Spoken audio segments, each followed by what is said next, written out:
Welcome to the Borland Climb. We hope this video helps. In this video, I will explain how to connect your Apple Watch to Zwift. First, ensure your Apple Watch is running the latest watch OS for optimal performance.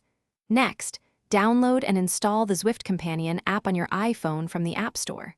Once installed, open the Zwift app directly on your Apple Watch. This initial setup ensures all your devices are ready to communicate seamlessly, preparing you for an immersive virtual cycling experience. These few steps are crucial for a smooth start.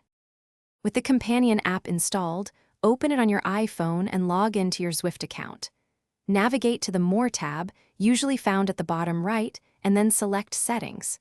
Within Settings, you'll find an option to enable Apple Watch as a heart rate monitor. Toggle this on. This step is vital as it allows your watch to broadcast your heart rate data, making it available for the main Zwift game to pick up. Now, launch the main Zwift game on your preferred device, whether it's a computer, tablet, or Apple TV. On the initial pairing screen, look for the heart rate option and select it. Your Apple Watch should appear in the list of available devices. Choose your watch and confirm the connection.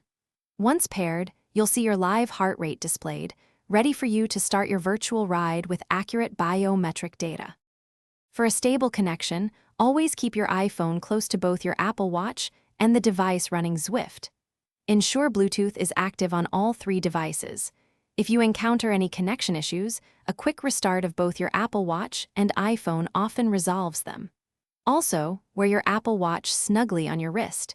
This ensures the optical heart rate sensor gets the most accurate readings throughout your workout. Happy riding! Thanks for watching. Consider subscribing if we helped you.